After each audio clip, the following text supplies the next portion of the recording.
2019 की तुलना में इस बार एनडीए को भारी बहुमत का अनुमान है। एग्जिट पोल में एनडीए को मिला बंपर बहुमत और एक बार फिर मोदी सरकार बनने का अनुमान जाहिर किया जा रहा है। पिछला रिकॉर्ड प्रधानमंत्री तोड़ सकते हैं, यानी पिछली बार से भी बेहतर प्रदर्शन बीजेपी करती हुई नजर आ रही है। और ओवरऑल ये आंकड़े क्या कहते हैं, आपको विस्तार से मेरी सहयोगी स्नेहलता बताने वाली हैं। सीधे आपको डेटा सेंटर लिए चलता हूं। बिल्कुल, ये डेटा बहुत इंपॉर्टेंट हो जाता है। एग्जिट मतलब बाहर, पोल मतलब यानी मतदान से सीधे निकल करके आने वाले लोगों से जानकारी, और उस जानकारी का डेटा इकट्ठा होता है तो बनता है एग्जिट पोल। सी वोटर ने हमारे लिए ये काम किया है और देखिए किस तरीके से 543 से 543 इस आंकड़े के लिए सीटों का अनुमान सामने आया है। अगर आप देखें स्क्रीन पर एनडीए के लिए ये 353 से 383 सीटें लेकर के आया है और पिछला रिकॉर्ड तोड़ सकते हैं, कुछ इस तरीके का आंकड़ा है।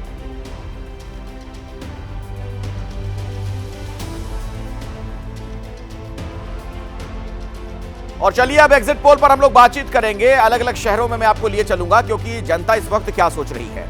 नतीजों का हर किसी को इंतजार है, लेकिन एग्जिट पोल के बाद जनता जनार्दन के मन में क्या है समझेंगे। वाराणसी में आपको लिए चलूंगा, वीरेश पांडे के पास। दिल्ली से मदिहा मेरे साथ जुड़ी हुई हैं, आप देख सकते हैं। रविकांत भी आपको स्क्रीन पर नजर आ रहे हैं, उनके पास भी मैं आपको लिए चलूंगा।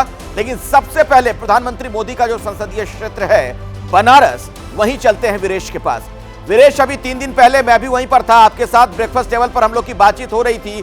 अब आज एग्जिट पोल के बाद जनता क्या सोच रही है उस पर मैं आपसे बातचीत करूं, लेकिन उससे पहले एग्जिट पोल पर केंद्रीय मंत्री हरदीप सिंह पुरी ने क्या कहा वो जान लेते हैं। इतनी इंथुजियाज्म, उत्साह है। एग्जिट पोल आए हैं और 4 तारीख को जब हम मिलेंगे उस समय क्या माहौल होगा। अगर आप 2014 और 2019 का एक्सपीरियंस देखें तो एग्जिट पोल उस समय क्या कह रहे थे और हमारे भारतीय जनता पार्टी के क्या आंकड़े आए थे। Bharatiya Janata party by itself will get at least 10 to 15% more seats. अगर 10% ज्यादा हुआ तो 333 आती हैं, 15% ज्यादा हुआ तो 345 आएंगे। मैंने राहुल गांधी जी तो अपना जैसे ये चुनाव का के नतीजे आएंगे वो तो कहीं जहां पे भी जाना होगा, थाईलैंड या स्पेन या वहां चले जाएंगे और फिर तो वहां तो पारिवारिक कंट्रोल है, डिवाइन राइट ऑफ किंग्स, तो उसका कह देंगे। खारगे जी ने दिया था एस्टिमेट, अब खारगे जी पे जिम्मेवारी होगी वहां। जैसे ही घड़ी का काटा दोपहर 2:30 पे आए, बबीता जी का दिल सास बहू साजिश के लिए मचल जाए।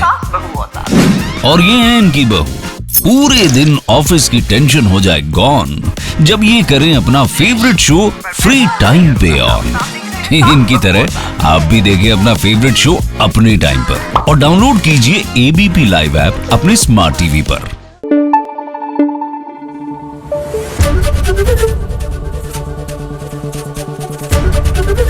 एबीपी न्यूज आपको रखे आगे।